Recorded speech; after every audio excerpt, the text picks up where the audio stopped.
France 4 Naturisme. 6 villages vacances en France qui font corps avec la nature. Présente.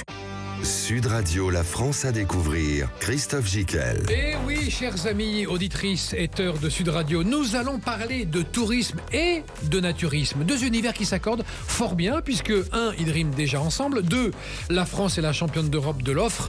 3, la tendance s'accélère. Et 4, les jeunes l'adoptent de plus en plus.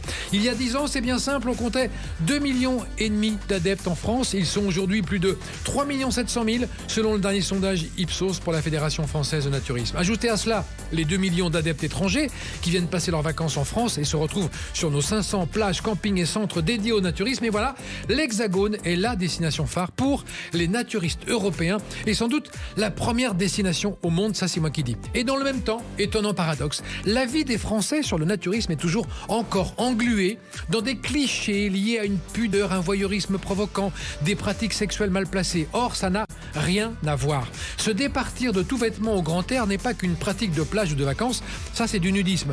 Alors que dans la pratique du naturisme, il s'agit non seulement de vivre une expérience en conscience, de reconnexion puissante avec la nature, mais surtout de vivre nos interactions sociales et humaines en s'affranchissant des jugements extérieurs et de découvrir un mode de vie basé sur le respect de soi et des autres. Oui, le naturisme est avant tout une philosophie, messieurs, dames. Elle vise à se reconnecter aux autres sur des valeurs fortes de respect, de tolérance, sans ces étiquettes sociales qui souvent influencent nos comportements. Tous les adeptes vous le diront, au-delà des sensations physiques et sensorielles, la pratique du naturisme offre de nombreuses vertus psychologiques. De multiples études ont démontré qu'elle renforçait l'estime de soi, la confiance en soi, son corps et établissait des relations sociales plus saines avec les autres. Donc, se mettre à nu devient au sens propre comme au figuré un passage vers un mieux allant dont nous allons dans cette émission vous livrer le mode d'emploi. Sud Radio, le monde à découvrir. Christophe Gicquel. Et pour parler de ce mode d'emploi du naturisme et de l'esprit naturiste, nous avons autour de cette table réuni, il a préféré rester loin de nous, il a raison, il est au soleil. Jean-Guy Amat, président de France 4 Naturisme, groupement de centres de vacances naturistes indépendants et propriétaire de Sérignan-Plage Nature. Bonjour Jean-Guy. Bonjour. Tout va bien au soleil là-bas dans l'Hérault ? Il fait beau, la mer est belle et tout va bien. On prépare la saison avec beaucoup de joie. D'enthousiasme et d'impatience aussi d'accueillir tous ces adhérents qui sont de plus en plus nombreux. On va en parler tout à l'heure. Marie-Claire Gadoni, propriétaire du camping et village de vacances Riva Bella Haute-Corse. Vous êtes avec nous à Boulogne-Billancourt. C'est un choc quand même, hein, la Corse, la Haute-Corse, tout d'un coup Boulogne, c'est dur. Non, les Corses aiment bien Paris. Oui, c'est vrai. Et vous êtes propriétaire du Riva Bella Haute-Corse, aussi une institution en Corse. Hein. C'est ça. Bon, il y a quand même 7 villages de vacances en Corse. Oui. Riva Bella, c'est un des premiers qui a été ouvert en 1965. Donc, on est directement sur la plage, sur un domaine de 75 hectares. Donc, c'est magnifique, et on va en parler. Et vous êtes adepte de naturisme depuis l'âge de 3 ans. Je suis tombée dans la marmite. Toute petite. Toute petite. Noëlla Sandonato est avec nous, elle a 38 ans, elle est directrice commerciale adjointe à Sérignan-Plage Nature et adepte de naturisme depuis 10 ans. Bonjour Noélia. Bonjour. Vous allez nous expliquer comment s'est opérée votre conversion, ce qui vous a plu dans cette pratique. Et puis avec nous, Jean-Pierre Segrettier, 40 ans de naturisme, il est résident à Arnaoutchott, comme ça qu'on dit, hein. Arnaoutchott. Pourtant, on a répété avant l'émission, hein, Jean-Pierre. Arnaoutchott, dans les Landes, au nord de Souston. Et il est président du club naturiste d'Arnaoutchott. On va commencer avec vous, Jean-Guy Amat. Est-ce que vous pouvez nous présenter ce groupement de centres vacances naturistes indépendants et qu'est-ce qui fait sa singularité à France 4 Naturisme ? Disons que France 4 Naturisme regroupe des établissements naturistes assez emblématiques en France. De par leur destination, de par leur taille, de par la qualité des prestations qu'ils proposent. Et donc, les professionnels ont voulu se rapprocher pour pouvoir communiquer entre eux et sur leur bonne expérience, mauvaise expérience, ce qui faisait la force d'un groupement et essayer de diffuser une image du naturiste moderne et surtout très bienveillante sur des nouveaux naturistes pour faire découvrir notre passion et notre mode de vacances au plus grand nombre. Voilà. Et donc, on a des valeurs communes, on a une idée d'une certaine qualité d'établissement, d'une qualité de l'accueil, de confort dans nos établissements, de prestations qu'on propose. Et c'est cette notion-là qu'on a mis ensemble pour essayer de faire venir de nouveaux naturistes dans nos établissements et découvrir les joies du naturisme. Alors justement, rentrons dans le vif du sujet, Jean-Guy. Comment vous définiriez le naturisme, l'esprit naturisme ? Ça va évidemment. Le postulat de base, c'est le fait de pratiquer la nudité en commun. Ça, c'est la définition du naturisme qui a été faite d'ailleurs ici au Sérillon-Plage en 72, une pratique de la nudité en commun. Mais ça va au-delà de ça. C'est pas simplement le fait de se promener les fesses à l'air.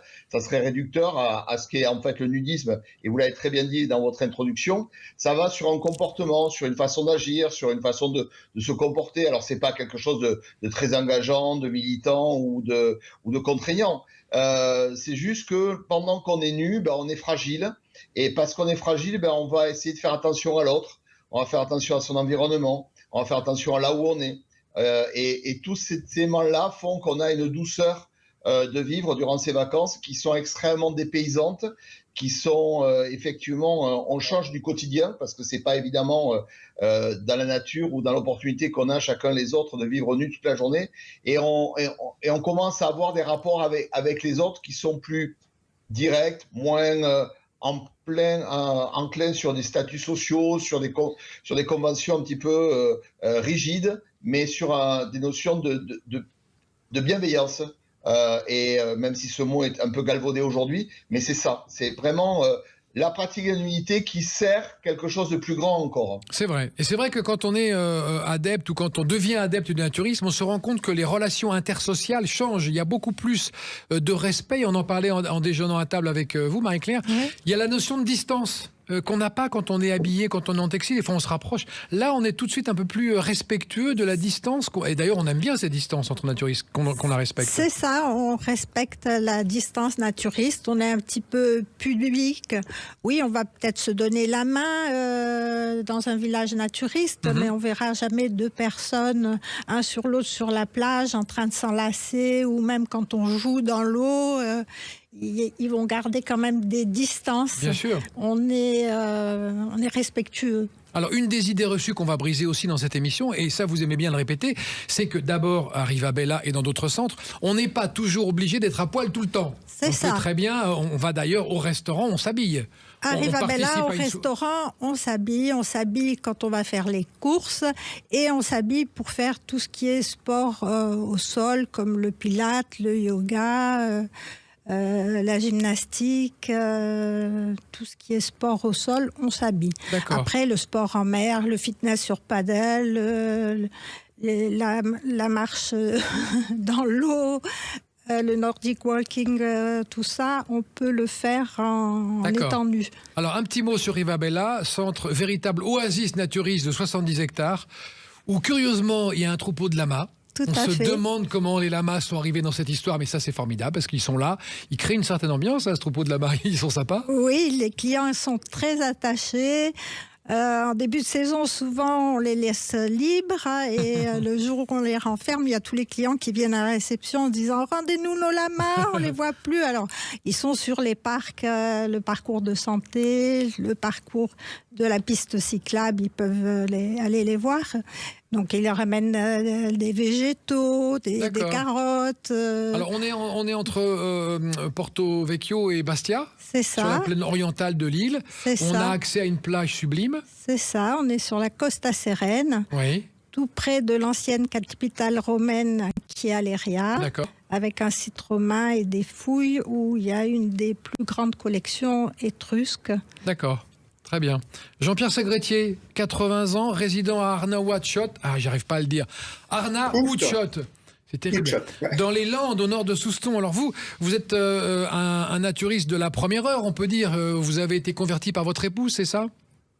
C'est ça même. Elle a eu l'occasion d'accepter un travail d'animatrice. Elle s'occupe des petits de 3 à 7 ans dans le centre. Et puis, on venait de se mettre ensemble. Voilà, les vacances, j'ai un boulot, qu'est-ce qu'on fait ? On y va. Alors que j'étais, comme tout à chacun, un peu, pas vraiment hostile aux gens qui se mettent nus, mais je comprenais pas trop, quoi. Ça, c'est intéressant, sans les critiquer, sans parler éventuellement d'orientation sexuelle, etc. Donc, j'ai dit, bon, on y va. Le fait de me mettre nu, moi, ça me posait pas de problème en tant que sportif, parce que dans les vestiaires, tout le monde est nu, il n'y a pas de problème. Bref, on est arrivé, j'ai posé la remorque, j'ai posé le short, et depuis 40 ans, je vis nu dans la plupart des occasions, dans la plupart du temps, à Arnavutchat, sauf, comme disait notre ami de Rivabella, dans certaines circonstances. Alors chez nous, l'épicerie, c'est au choix de chacun, d'aller nu ou habillé. Le restaurant, c'est au choix de chacun. La plupart du temps, les gens vont à l'intérieur au restaurant gastronomique habillés, mais s'il fait 40 degrés à l'ombre, en terrasse, ils viennent manger volontiers nus. Et après, il y a effectivement toutes ces activités sportives où là, l'habit est obligatoire. D'accord. Ah oui. Donc dans le naturisme, on est bien d'accord, il y a plusieurs règlements possibles, plusieurs chapelles. On n'est pas des ayatollahs du nudisme à tout prix. On peut évoluer forcément dans un restaurant, dans un lieu public, on peut s'habiller. Tout à fait. Tout à fait, mais les ayatollahs, il y en a de moins en moins. Bon, il y a des très anciens qui, effectivement, faisaient tout nu, sauf peut-être les discothèques, parce qu'il n'y avait pas de discothèque à l'époque dans les centres naturistes. Mais là, aujourd'hui, il est tout à fait normal que ça évolue. Moi, je te prends toujours l'exemple, à une époque, en tant qu'animateur sportif, je faisais la gymnastique au bord de la piscine. Et effectivement, à l'époque, tout le monde était nu. C'était comme ça. Et après, petit à petit, ça a évolué, les gens se sont habillés, et ce qui me semble tout à fait normal, parce qu'il y a des postures gymniques qui peuvent être gênantes pour le voisin, etc. Je trouve ça tout à fait. Et après, salle de musculation, puisqu'on a une belle salle de musculation à Arnas, il est tout à fait normal, pour des raisons d'hygiène, que les gens utilisent les appareils habillés. Ça, c'est évident. Absolument. Ça semble évident, quoi. Autre idée reçue que nous allons battre en brèche dans cette émission, le naturisme, c'est pour les anciens et les seniors. Jean-Guy Amat, vous n'êtes pas d'accord? Les jeunes y arrivent. Et d'ailleurs, j'ai vu un sondage où 30% des jeunes se sentent en sécurité dans des pratiques naturistes parce que justement, il y a cette bienveillance et cette distance qu'on respecte. Il n'y a pas de drague lourde dans un univers naturiste. On est d'accord, Marie-Claire? Tout à fait. Oui. Dans les villages naturistes, on ne va pas venir vous draguer... on va vous aborder gentiment. Enfin. Et on remarque pas les corps comme on les remarque quand ils sont habillés. C'est ça qui est rigolo. C'est ça. On va remarquer, alors comme partout, on va remarquer soit les très laids ou soit les très beaux. C'est un petit peu ce qui se passe quand vous êtes dans une ville ou vous êtes sur un boulevard et si vous regardez les passants, vous allez remarquer les très laids et les très beaux. D'accord, il n'y a pas de différence. Et après, sinon, on ne sait pas. Moi, souvent, vous ne pouvez pas me dire si la cliente qui est venue me parler il y a 5 minutes, si elle était nue ou habillée. D'accord. À un moment donné, ça ne se voit plus. Voilà, on ne fait plus attention. Très bien. On va marquer une petite pause, chers amis, sur cette intéressante, passionnante question du naturisme en France et peut-être de vos prochains lieux de vacances avec nos amis. On se retrouve dans un instant. À tout à l'heure. France 4 Naturisme. 6 villages vacances en France qui font corps avec la nature. Présente. Sud Radio, la France à découvrir. Christophe Gicquel. Et nous découvrons dans cette émission que le naturisme est devenu une tendance en France. Selon un récent sondage chez les jeunes, 37% des 25-34 ans se disent prêts à essayer des vacances nues. Et ceux qui ont essayé se sont sentis rassurés et en sécurité en milieu naturiste, car il n'y a pas ce phénomène de harcèlement, de drague lourde ou même de regard un peu appuyé. Jean-Guy Amat, vous êtes d'accord pour dire que le naturiste, ça séduit les jeunes aussi, ça devient une vertu moderne parce que... et familial d'abord, parce qu'il y a ce côté-là, on ne va pas utiliser le mot bienveillant parce qu'on l'utilise trop, mais il y a le côté quand même, on regarde les gens d'une façon différente. On n'a plus ce marqueur social du vêtement. C'est ça. En fait, il faut s'entendre sur jeunes. Les enfants, alors les petits-enfants, ils sont ravis. C'est-à-dire que globalement, les tout-petits, moins de 5 ans, ne pas avoir de trucs qui les grattent et autres, ils sont ravis et ça pose pas de sujet. Après, par contre, au moment de l'adolescence, en grandissant, c'est pas les plus fans de la pratique parce qu'évidemment il y a des émotions, il y a des choses comme ça et là c'est plus ou moins contrôlé, donc c'est pas franchement le moment où ils ont le plus de plaisir à venir dans un camping naturiste. Par contre, les campings naturistes, on tolère qu'ils vont mettre un paréo autour de la taille ou autour de la poitrine. Et parce que globalement, on sait que c'est une période difficile à passer. Et si on veut partir avec ses vacances, globalement, ça peut être le compromis facile. Et par contre, ils vont trouver une vraie ambiance, atmosphère, solidarité, des vrais copains. Il y a une très très belle ambiance entre jeunes, au-delà des animations et des animations qu'on propose, il y a quelque chose qui se passe qui est vraiment sympathique. Voilà. Et ils se rencontrent, c'est des belles personnes qui ont de belles valeurs et qui développent de belles relations. Après, effectivement, il y a, là, on va dire, à partir de 25-30 ans, il y a effectivement un renouveau. Des gens qui recherchent quelque chose de plus authentique, alors j'allais dire presque des paysans, mais sans partir à l'autre bout de la planète. C'est-à-dire que ça te permet, en restant en France, de passer un moment dans tes vacances où tu vas pouvoir avoir des émotions, des sentiments, un sentiment, un bien-être qui est totalement différent. D'accord. Et ça, c'est vraiment quelque chose qui émerge avec une génération qui va faire plus attention au corps, au bien-être, à des notions qui sont vraiment dans l'air du temps, où on associe ça, comme le disait très justement Marie-Claire, à des pratiques de yoga, des pratiques de pilates, de la marche dans la mer, choses comme ça. C'est des sports assez doux.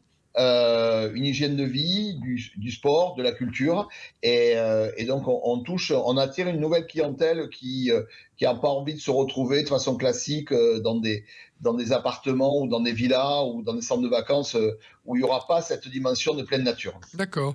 Noélia, vous êtes d'accord avec ça? Parce que vous avez découvert le naturisme il y a 10 ans, alors vous n'étiez pas du tout adepte. Est-ce que vous en avez ressenti les vertus? Immédiatement, hein. C'est très rapide. On dit souvent qu'il suffit de se baigner dans l'eau nue et on en ressort naturiste et il y a de la vérité dedans. C'est vrai, c'est comme ça que ça a commencé pour vous. Qui vous a initié d'abord? On dit ça, initié au naturisme, on dit ça, oui. Oui, en tout cas, ce qui m'a poussé à avoir ma première expérience, c'est essayer de comprendre le mystère que je voyais, que j'avais devant mes yeux. En tant que réceptionniste dans un camping naturiste, je voyais les gens arriver assez stressés pour leur début de vacances et 2-3 jours après être totalement transformés. Et j'ai voulu en fait comprendre le mécanisme et pour le comprendre, j'ai dû le vivre. D'accord. Et vous l'avez vécu, et qu'est-ce que ça vous a apporté sur un plan personnel? Est-ce que votre regard sur vous, votre corps a changé? Absolument. C'est-à-dire que je pense qu'on est, surtout les femmes et surtout sur la vingtaine, voire trentaine, notre pire ennemi. On est notre juge le plus sévère. Le plus sévère, donc c'est vrai. accepter de se présenter au naturel face aux autres, c'est d'abord accepter de se voir soi-même. Et c'est ce qui a été le plus difficile, mais c'est aussi ce qui est le plus libérateur. Quand on voit que finalement personne ne nous regarde, qu'on s'auto-regarde et que tout va bien, c'est vraiment très libérateur et ça m'a permis de mieux m'accepter. Et chaque fois que le soleil le permet, que les températures le permettent et que je peux vivre mes moments naturistes, j'en ressors avec beaucoup de bien-être. Et j'imagine que vous avez autour de vous des copines, des amis qui ne sont pas naturistes. Est-ce qu'ils sont réticents et qu'est-ce qu'ils vous disent encore aujourd'hui? Absolument. Déjà, bon, le naturisme, comme vous l'avez évoqué, est assez mal compris, mal connu. Et donc, déjà, il faut expliquer exactement ce que c'est. Et puis, quand j'ai des collègues qui ont tenté l'expérience également, et chacun, en fait, retire ce qu'il a besoin d'en retirer. C'est une pratique un peu comme la méditation ou le yoga. Chacun y va pour une raison et chacun prend ce qu'il a à prendre de la pratique. Et le naturisme, c'est exactement pareil. C'est-à-dire qu'on peut en retirer un bien-être physique momentané, une sensation agréable. On peut en retirer une meilleure vision de soi-même. On peut en retirer une façon de se connecter aux autres qui est en toute simplicité, sans carcan, sans toutes les barrières que l'on peut avoir au quotidien. Et c'est en cela que les vacances naturistes sont dépaysantes, parce que c'est une bulle de simplicité sociale, je dirais. Absolument. Jean-Pierre Saugretier, résident à Arnois-Tchott, dans les Landes, au nord de Souston, et président du Club Naturiste. Est-ce qu'il y a des règles de comportement que vous rappelez régulièrement et quelles sont-elles? Les règles de comportement, puis tous les collègues présents ici aujourd'hui pourront témoigner. C'est des codes, qu'il faut donner. Il y a Jean-Guy tout à l'heure a parlé d'une nouvelle clientèle. Effectivement, il y a des néo-naturistes dans la tranche d'âge, et c'est ça, 30-40 ans. Et ces gens-là n'ont pas les codes. Ils veulent faire l'expérience, mais il y a des petites règles. C'est rien du tout en soi, mais se dire bonjour, par exemple. Se tutoyer, qui est dans l'esprit naturiste. les gens ne savent pas tout ça, quoi.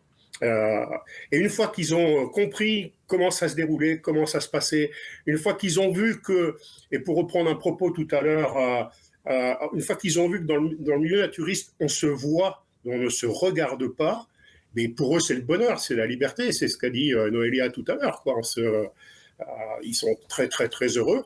Et après, ils reviennent régulièrement. Alors après, je voudrais dire une chose, si tu le permets, Christophe, tu as parlé de naturisme et tourisme tout à l'heure. Oui. Je voudrais quand même faire tout petit peu de promo d'Arna, parce que c'est quand même un camping, une pinette de 45 hectares, qui a en gros 540 emplacements, 3000 personnes l'été. Et pour beaucoup, c'est quand on lit les commentaires, les appréciations sur Arna, beaucoup parlent de petits paradis. Alors, je sais que mes collègues partout ailleurs dans les autres centres, c'est aussi des petits paradis, mais... Alors, en Corse, on parle d'oasis. On parle d'oasis, attention, c'est pas pareil. Oasis, voilà. Nous, c'est un petit paradis. C'est une pinède. Et effectivement, on a accès à la plage comme à Riva, on a accès à la plage directe, et on a cette configuration de terrain qui est exceptionnelle dans les Landes, c'est que c'est très vallonné. Alors que tous les autres campings, qu'ils soient textiles, il y a d'autres naturismes en textile, tout est plat. Tout est plat. Et là, pourquoi c'est vallonné à cet endroit-là? C'est le mystère géologique que je n'ai pas cherché à explorer, mais bon. Donc, en gros, c'est ça, il faut donner les codes aux gens. Et une fois qu'ils les ont, ça pose aucun problème. Et je voudrais rajouter une dernière chose concernant les jeunes. C'est vrai que, alors, dans nos vertus, il y a la tolérance, la bienveillance, le respect, etc., etc. Et on comprend aussi que les jeunes, à un certain âge, au moment de l'ado, ça pose problème. Mais je remarque de plus en plus que les jeunes, dès qu'ils ont passé 1 an ou 2 où ça a été difficile, ils se mettent volontiers nus et ça leur pose aucun problème. Et tous les groupes pour tous les groupes de jeunes gens et de jeunes filles, c'est le grand bonheur, quoi. On les voit épanouis, souriants. Il n'y a pas cette espèce de regard un peu pervers. C'est de la franchise totale, quoi. D'accord. Jean-Guy Amat, rappelez-nous justement, comme vient de le faire Jean-Pierre, où sont situés les 6 centres en France de France 4 Naturisme? Alors, effectivement, on est 6 centres, bien répartis dans le sud. En fait, donc ne sont pas aujourd'hui autour de la table la Sablière, qui est à Barjac, qui est un centre qui est perdu également dans la nature, au bord de la rivière, et qui offre une intégration paysagère extraordinaire et des piscines qui ont une vue magnifique, très très loin, au loin, et ça apporte une vraie plus-value. Cet établissement, c'est une petite pépite. Enfin, c'est un grand établissement, mais par sa configuration, on a l'impression qu'on est dans un établissement de petite taille, et ça, c'est assez exceptionnel. Il y a Bélézy. Alors Bélézy, c'est au cœur de la Provence, c'est au pied du Mont Ventoux, c'est à Bédouin. Donc c'est un endroit qui est géographiquement extraordinaire. Bélézy, c'est également un très ancien camping naturiste avec un mas au milieu qui le caractérise, une atmosphère toute particulière du fait de cette configuration au milieu de la Provence où il fait chaud, il fait bon, il y a de la lavande, avec des nouvelles infrastructures qui ont été créées, qui accueillent les plus jeunes justement, des toboggans, choses comme ça, parce qu'on draine aussi une clientèle sur ce segment-là. Et donc, ça apporte une vraie plus-value. Et donc, c'est un endroit extrêmement beau, paysager et spacieux, avec des grands espaces autour. Rivabella, mais Marie-Claire en a déjà parlé. Oui, un oasis avec des lamas, extraordinaire. Voilà, au bord de l'eau, plus le sourire de Marie-Claire, plus la gastronomie, parce que ça n'est pas vanté, mais on mange très très bien à Rivabella. Arna, ça c'est le côté landais, avec un autre centre, Euronat, qui est un grand centre emblématique, donc qui est très très grand, mais qui bénéficie d'une plage extraordinaire. Donc là, c'est les espaces qui le caractérisent. Là aussi, sous les pins, avec plusieurs types d'hébergements. Alors soit ça va d'emplacement nu sur des locatifs quasiment en dur, donc on a un vrai choix. Et puis nous, on est de retour sur la Méditerranée, donc on est entre Montpellier et Narbonne, au-dessous de Béziers, vraiment au bord de la mer.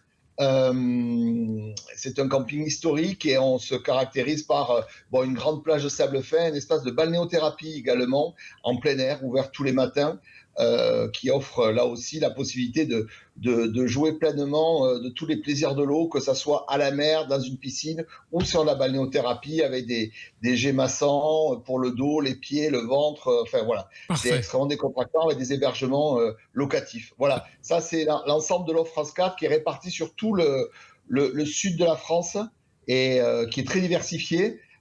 Mais qui a un même niveau de qualité. Parfait. On va marquer une pause, chers amis. On va continuer à parler de ces centres magnifiques disséminés dans le sud. Il n'y en a pas dans le nord, évidemment. Et on sait pourquoi. Et on est tous bien avec le naturisme. On va continuer à en parler. À tout de suite. France 4 Naturisme. 6 villages vacances en France qui font corps avec la nature. Présente Sud Radio, la France à découvrir. Christophe Gicquel. Oui, chers amis, nous découvrons les vertus du naturisme où il s'agit non seulement de vivre une expérience en conscience de reconnexion puissante avec la nature, mais aussi de vivre nos interactions sociales et humaines sur un mode différent en s'affranchissant des jugements extérieurs. Et ça, c'est drôlement bien. Nous sommes avec nos invités Jean-Guy Amat, président de France 4 Naturisme, Marie-Claire Gadoni, propriétaire du camping et village de vacances Riva Bella Haute-Corse, Noélia Sandonato, qui est directrice commerciale adjointe à Sérignan Plage Nature, et Jean-Pierre Segretier, qui est résident à Arnaouachot dans les Landes, au nord de Souston. Jean-Pierre, on est bien là-bas. Président du club naturiste également d'Arnaouachot. Marie-Claire, on a parlé un petit peu, on a brossé, je crois qu'on a compris ce qu'était l'esprit naturisme. Comment on fait quand on est une femme et en plus qui dirigeait un camping naturiste pour rappeler à l'ordre et pour veiller à ce que les règles soient respectées et que la tranquillité des gens, des familles, des enfants, parce qu'il y a des enfants aussi, soit assurée? Vous avez l'œil, vous repérez les gens qui viennent avec des intentions qui ne sont pas terribles et on leur dit merci, au revoir? Alors, chez nous, c'est assez petit. Enfin, tout le monde se connaît. Tout le monde se connaît. C'est des on habitués. a plusieurs générations. On a jusqu'à la 4e génération. Ah, le grand-père, le papa, la maman, les enfants. Encore les arrière-petits-enfants qui viennent. Donc, on a un gros noyau où tout le monde se connaît. Donc, quelqu'un qui est un petit peu louche ou quoi, ils vont tout de suite venir nous le dire. D'accord. Mais généralement, on n'en a pas. Tout se passe très bien. Oui, mais enfin, vous veillez à ça, vous êtes attentif. Il y a un règlement intérieur. Tout à fait, il y a un règlement intérieur. Pas prendre des photos sur plan large. Ah, c'est bien ça. Dans les lieux publics, on ne prend pas de photos. À la plage? Oui, ou même à la plage. Oui, on peut prendre sa famille en photo. Et oui, quand on est naturiste, comment on fait pour sa relation avec son sacro-saint portable et son écran qu'on a toujours envie de scroller? Comment ça se passe? Chez nous, ils ne sont pas interdits. On n'a pas d'interdiction. Les clients ils ont une pochette, ont droit alors à leur portable. Ils ont des petits sacs. Ils ont des sacs quand ils vont à la plage. Quand ils marchent, soit ils l'ont à la main, soit... Ils ne sont pas toujours nus, en plus. Bien sûr. Comme, ils sont libres de marcher nus ou habillés. Le naturisme, ça ne doit pas être forcé. Ça doit venir tout seul. C'est-à-dire que oui, à la plage, c'est obligé. Sinon, au bout d'un moment, ce serait plus aucun intérêt d'être un village naturiste. Mais après, en les laissant évoluer par eux-mêmes, ils vont découvrir que, oui, on va aller marcher nus, puis on va aller faire le parcours de santé nu. Et puis, parfois, il y a la dame qui est habillée, le monsieur qui est nu. Parfois, ils sont tous les deux habillés. Il y a les enfants aussi. Donc, ça dépend. Et chacun va évoluer à son rythme. D'accord. OK. Et comme il se sent. L'important, c'est d'être bien. C'est ça. Et comme le disait Jean-Pierre aussi, c'est une question de bon sens. On ne va pas faire de la gym avec des postures gymniques un peu particulières à 2 cm du nez de son voisin. Non, mais ça, c'est normal, on comprend. Ouais. Jean-Guy Amat, il y a la règle générale pour tous les campings est la même à France 4 Naturisme. Il y a une charte où... D'abord, c'est quoi le undress code? Ah, voilà. Nous y voilà. Alors, le gros dossier. Alors... On connaissait le dress code et puis finalement on a imaginé le undress code, c'est-à-dire la façon de se mettre nu, parce que justement il y a un vrai sujet autour de ça pour des nouveaux naturistes, savoir quand on peut et quand on peut, quand on doit ou quand on ne doit pas ou quand c'est libre. Et donc on a édité une charte qui précise exactement À quel moment la nudité est obligatoire, parce que si on n'est pas nu en commun, ça marche pas. C'est un petit peu, je donne souvent cet exemple, si on prend une bain de minuit, que tout le monde est nu, ça fonctionne. Puis si globalement il y en a qui jouent pas le jeu, ça marche pas. Dans le vestiaire des garçons ou des filles, après la douche, un exercice physique ou un sport collectif, si tout le monde se met à poil, ça fonctionne. Si globalement on sent qu'il y a intérêt, ça marche pas. Donc il y a vraiment cette notion de pratique en nudité. Quand on se baigne, il y a vraiment des moments où on est nu, tout le monde est nu, il n'y a pas d'ambiguïté là-dessus, il faut le respecter. Sinon, c'est pas la peine de venir dans un camping naturiste. Et puis après, il y a des endroits où globalement, il n'y a pas lieu d'être nu. Le soir, quand on va à la discothèque, on n'est pas nu. Lorsqu'on va dans un restaurant, pas qu'ils sont souvent de bons restaurants qu'on a dans les campings naturistes, on s'habille, pas plus qu'on viendrait torse nu et en maillot de bain dans un restaurant, ce qui serait incongru, ça l'est également de venir nu dans un camping naturiste. À l'inverse, lorsque à midi en terrasse il fait beau, dans ce cas-là, on peut être nu ou pas, c'est comme on veut. Par contre, il y a une règle qui est très importante à savoir, c'est qu'il faudra avoir une petite serviette qu'on va se faire suivre pour pouvoir s'asseoir, parce que pour des raisons d'hygiène, lorsqu'on va s'asseoir sur une chaise au restaurant, ou lorsqu'on va faire du vélo, ou lorsqu'on va s'installer quelque part, du coup on se fait suivre sa petite serviette pour s'asseoir dessus, parce que globalement quand même il y a des notions d'hygiène et on est très soucieux de ces choses-là. Et donc c'est ça les règles. Et donc nous, au niveau de France 4, on a clairement établi justement à destination des nouveaux naturistes cette dress code qu'on va retrouver sur notre site et qui va justement clarifier les moments où on peut, où on doit, où on peut pas, où on devrait. Voilà. Et puis en tout cas, il suffit de regarder un peu autour de soi. Et les naturistes aujourd'hui, comme je le disais au départ, ils sont tolérants et bienveillants et donc on le sent bien. Et à l'inverse, nous, on est également très vigilants sur les pratiques des uns et aux autres. Et effectivement, il y a très très peu d'incidents ou d'incivilités entre guillemets. Mais si on constate que quelqu'un a des regards un peu obliques, un peu pesants, ou utilise son appareil photo de façon pas naturelle, on va lui demander au mieux de ranger sa photo et au pire de quitter le camping. Ça c'est assez draconien quoi. On va faire très très attention aux pratiques, aux usages pour que justement tout le monde se sente nu. Il est hors de question que des photos de gens nus qui ne désirent pas hors du cadre familial circulent et ailleurs. Donc on est très sensible par rapport à ça. Nous, par exemple, au bord de la piscine, il n'y a pas de smartphone. On prend un bon vieux bouquin à l'ancienne et au moins avec ça des permet pages de reconnecter au papier, ce qui n'est pas finalement si con. Voilà. Et donc, mais tout le monde est à la fois bienveillant, mais également va surveiller ce qui se passe. Et même, on parlait des enfants parce qu'il y a vraiment un sujet autour de ça pour les gens qui ne connaissent pas le mouvement naturiste. Les gamins naturistes sont très très lucides sur les pratiques qui sont normales et les personnes et pratiques qui sont anormales. J'ai envie de dire qu'ils sont même beaucoup plus éveillés, sensibles et alertes par rapport à ça. Et lorsqu'il y aura un comportement un petit peu ambigu, ils s'échapperont très vite, le signaleront et il y a rarement ou jamais, pour ainsi dire, de problème d'aucune sorte parce que justement, il y a une bienveillance, une autosurveillance, un respect de soi, des autres et de l'ensemble qui fait que pas plus on jette les papiers par terre dans un camping naturiste, pas plus on met la radio trop fort pour pas gêner son voisin, et également faire attention à ce que le petit qui fait du vélo se fasse pas embêter ou n'ait pas d'accident ou ceci, cela. C'est pas intrusif, c'est très respectueux de l'un et de l'autre pour les raisons que j'ai expliquées avant, mais par contre, on fait attention tous ensemble et ça, c'est assez chouette. Mmh. C'est vrai. Noélia, vous qui avez la chance de travailler sur 2 sites, un textile et un naturiste, est-ce que vous êtes d'accord avec Jean Guillamet pour constater des relations un peu différentes, un peu plus respectueuses chez les naturistes, puis un peu plus dilettantes chez les textiles ? Alors oui, il y a une vraie différence. C'est vrai que de par notre posture où on est au service de 2 clientèles, la différence nous saute aux yeux.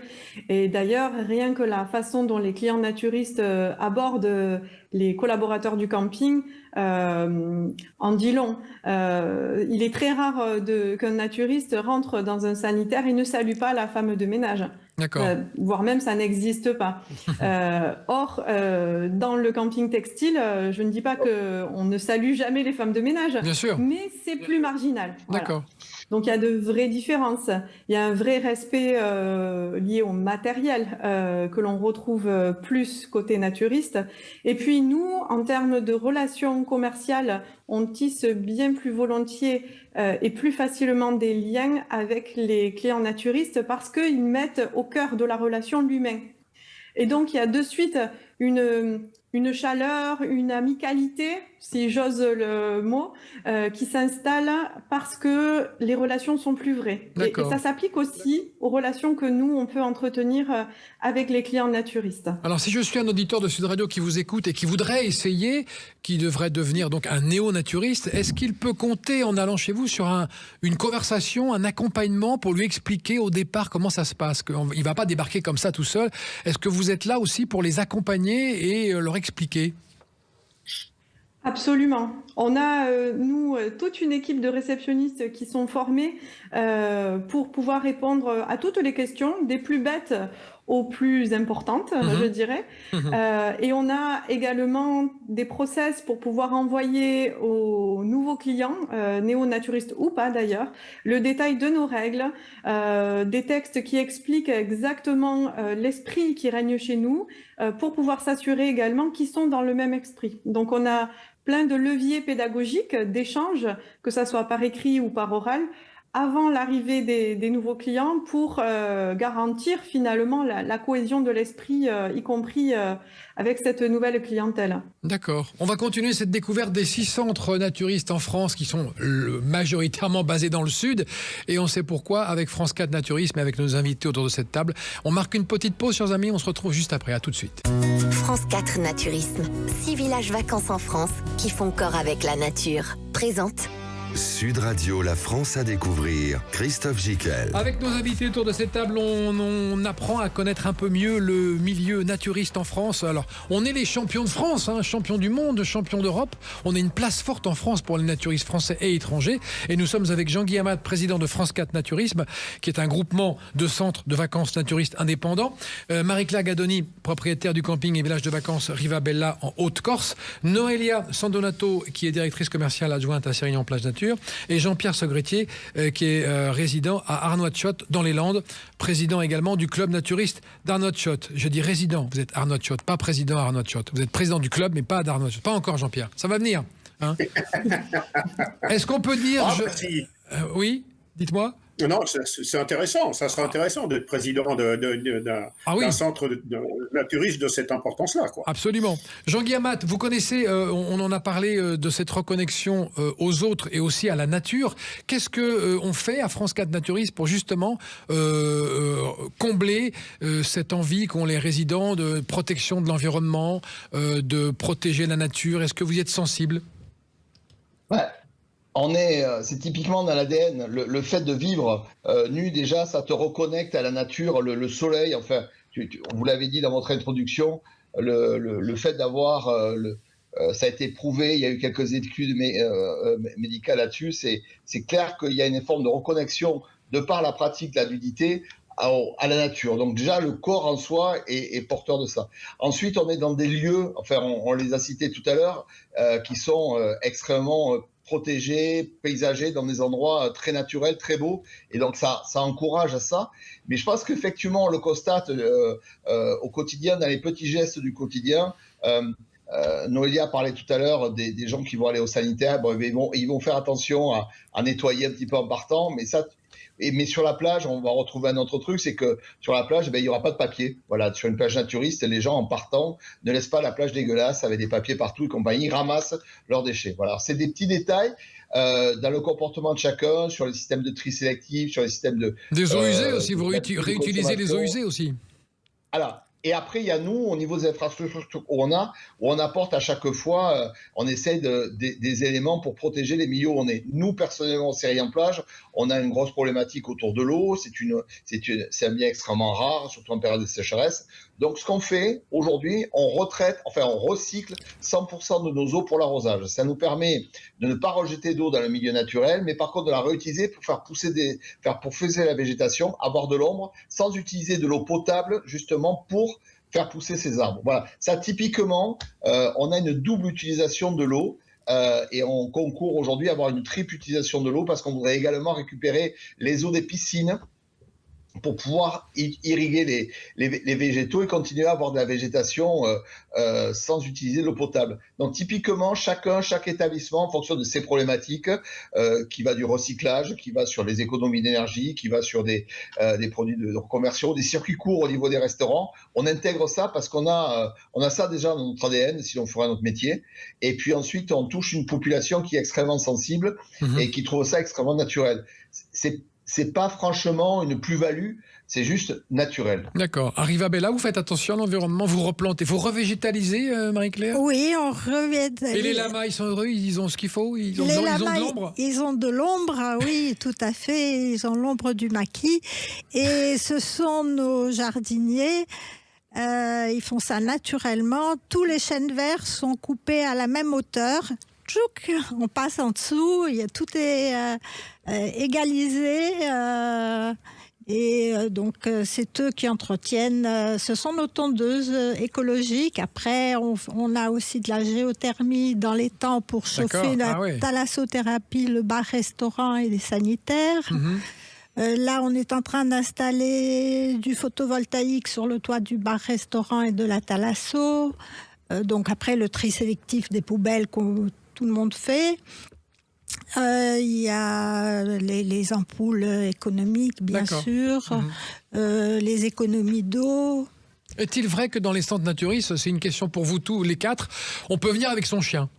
Tout à fait. Oui, Jean-Guy, oui. Oui, sauf peut-être pas dans toutes les locations, mais sur les emplacements, si on vient avec son matériel, effectivement, on peut venir avec son animal de compagnie, à condition de ne pas le laisser à 4 heures d'après-midi dans son hébergement en pleine chaleur. Ça, c'est un petit peu la contrainte. Après, c'est pas toujours le cas. Il faut se renseigner dans les hébergements locatifs, que ce soit les bungalows, les tentes ou les mobil-homes. D'accord. Est-il vrai que dans les endroits naturistes, enfin les campings naturistes, on a plus de place chacun que dans les campings textiles? On est moins les uns sur les autres? C'est plus aéré. Chez vous, Arrivabella, c'est le cas? C'est le cas. Chez nous, notre tristesse, c'est l'espace. On a vraiment de l'espace, on n'a pas de barrière, on a un étang en face les montagnes, on a cette impression d'immensité. Parce que moi, quand je faisais du camping avec mes parents, je me rappelle, on entendait la radio du gars d'à côté, le couple d'à côté qui s'engueulait, qui se levait le matin. On était vraiment collés. Voilà.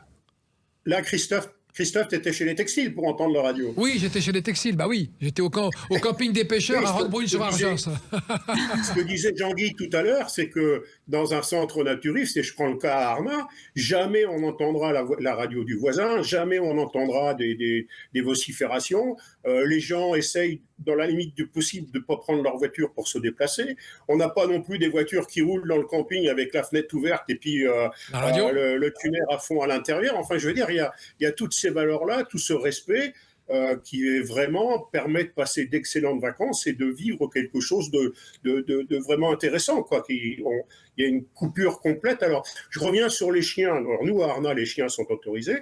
Le problème aujourd'hui, c'est que on assiste chez ces nouveaux naturistes qui n'avaient pas les codes ou qui n'ont pas les codes, mais c'est peut-être aussi le fait du grand nombre qui fait que sur un grand nombre, il y a des vilains canards quelquefois. De plus en plus, c'est pas énorme, mais voir des crottes de chiens quand on part à la plage en bordure de chemin, c'est pas très agréable, quoi. Donc il y a des comportements de gens naturistes qui viennent dans les centres naturistes qui sont assimilés à des comportements qu'on voit tous les jours dans la rue, etc., quoi. Bien sûr, oui. Moi, je suis propriétaire de chien. Je n'ai pas cessé de ramasser les crottes toute ma vie de mon chien à Paris. Hein, c'est la règle, c'est normal. Ça, c'est normal. Donc après, c'est des problèmes presque perso. Tu me permets, Christophe, d'ajouter quelque chose. On a parlé vigilance, et Jean-Guy qu'en parlait tout à l'heure. En général, il n'y a pas de problème. Nous, à Arnas, on est passé au système des bracelets pour éviter des gens qui s'introduisent à l'intérieur du centre, parce que 45 hectares, c'est quand même difficile à bien régler. Et depuis qu'on a les bracelets, on a de moins en moins de gens qui s'introduisent avec des intentions, de mauvaises intentions, on va dire, mais ça existe encore. C'est-à-dire que si on prend l'exemple de l'été dernier, on a pris sur le fait 2 personnes qui étaient rentrées clandestinement et qui se sont retrouvés à la piscine à prendre des photos, comme par hasard. Et on a aussi un vacancier en juin qui a été signalé par d'autres vacanciers ou forfaitaires. Et donc, les forces de police sont intervenues et on a découvert qu'il avait des photos de gamins nus, etc. Donc, D'accord. C'est peut-être le grand nombre, mais il faut être très vigilant. D'accord, ouais, mais enfin ça reste marginal, ça reste très à la main. Extrêmement rare. Hein. Oui, c'est extrêmement rare. Noélia, on en parlait aussi des idées reçues que le grand public, alors que la France est quand même une place forte du naturisme, le grand public reste encore englué dans des clichés, notamment sur la sexualité. Comment vous expliquez ça, Noélia ? Je pense que c'est probablement hérité d'un esprit chrétien ou d'un esprit où on nous a inculqué que la nudité c'était mal.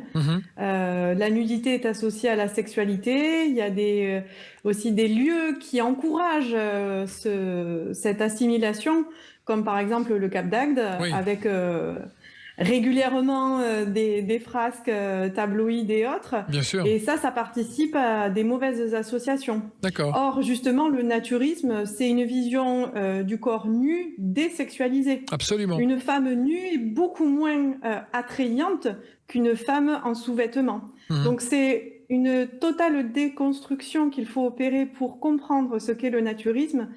Et notre culture française ne nous y aide pas. A contrario, les cultures plus, on va dire, du nord de l'Europe n'ont pas cette construction-là. Et pour eux, c'est beaucoup plus facile d'associer la nudité à l'hygiène, au sport, à quelque chose de naturel. C'est vrai. Jean-Guy Amat, le mot de la conclusion sera pour vous. Vous continuez à lutter, hein, vous allez continuer à lutter encore pour faire comprendre aux Français que le naturisme, c'est quelque chose de sain, dans un corps sain et un esprit bienveillant. Oui, ben justement, c'est ce qu'on a et on a de bonnes surprises, c'est qu'on s'aperçoit que ça colle de plus en plus aux valeurs que partagent les gens aujourd'hui, c'est-à-dire plus d'authenticité, peut-être partir moins loin à l'autre bout de la planète et redécouvrir le territoire national. Parce que de surcroît, surtout cette année, c'est ce qui va se passer. Hein. Cette année, il y a 800 000 touristes, les derniers chiffres, 800 000 touristes français qui renoncent à partir à l'étranger. Donc ils vont venir chez vous, hein, Rivabella, partout. C'est une marée humaine qui va arriver. En tout cas, nous, on a des capacités qu'on ne pourra pas dépasser. Donc, il leur faut réserver maintenant parce qu'après, ça sera trop tard. Mais l'idée, c'est ça. C'est peut-être partir moins loin et découvrir quelque chose de plus intérieur, de plus personnel et une très belle destination qui est la France. Parfait. On rappelle juste l'adresse du site de France 4 Naturisme, Jean-Guy Amat. Alors, c'est france4naturisme.com. Et on peut réserver pour aller dans vos 6 centres. Et vous pouvez réserver, vous avez un descriptif des différents centres, leurs forces, leurs faiblesses et surtout leur disponibilité, parce que on est un peu victime de notre succès et donc il y a déjà beaucoup de périodes qui sont complètes et donc on est tout à fait ravis d'avoir de nouveaux naturistes, mais faut viser les ailes de saison. C'est aussi l'occasion de découvrir à l'occasion d'un week-end ou à l'occasion d'une petite semaine en avant ou en après-saison, quelque chose qu'on n'a pas fait. Puis bon, si ça plaît pas, tant pis. Parce qu'on peut le comprendre. Si vraiment on vient dans un camping naturiste et qu'on se sent pas bien, nous on le comprendra, il y aura pas de sujet. Et si par contre l'expérience est positive, on aura découvert quelque chose d'extraordinaire. Et on peut le découvrir en podcast. Hein, c'est très important de signaler pour celles et ceux qui veulent une première approche du naturisme. On peut écouter des podcasts sur votre site. Vous avez 10 secondes pour nous le vendre, ce podcast, Jean-Guy. Effectivement, on peut plus communiquer, on peut plus montrer de nu aujourd'hui, donc on a changé de vecteur et on s'aperçoit que c'est très performant. On explique, on discute, il y a des interviews de gens jeunes, vieux, primo-naturistes, anciens naturistes, des gens qui ont fait l'histoire du naturisme et on recontextualise tout ça et on exprime ce que l'on a et chacun va trouver un petit peu la substance qu'il peut avoir parce que vraiment c'est au-delà de la simple pratique de la nudité, c'est un état d'esprit. Merci Jean-Pierre, merci Noélia, merci Marie-Claire, merci Jean-Guy de nous avoir fait découvrir un peu mieux l'esprit du naturisme en France. La France à découvrir, c'est terminé, on se retrouve bientôt. Salut Marie-Claire, on se retrouve en Corse. Voilà, très volontiers, à très vite. À bientôt, au revoir la semaine prochaine dans La France à découvrir, salut. Sud Radio, La France à découvrir, Christophe Gicquel. Avec France 4 Naturisme, 6 villages vacances en France qui font corps avec la nature.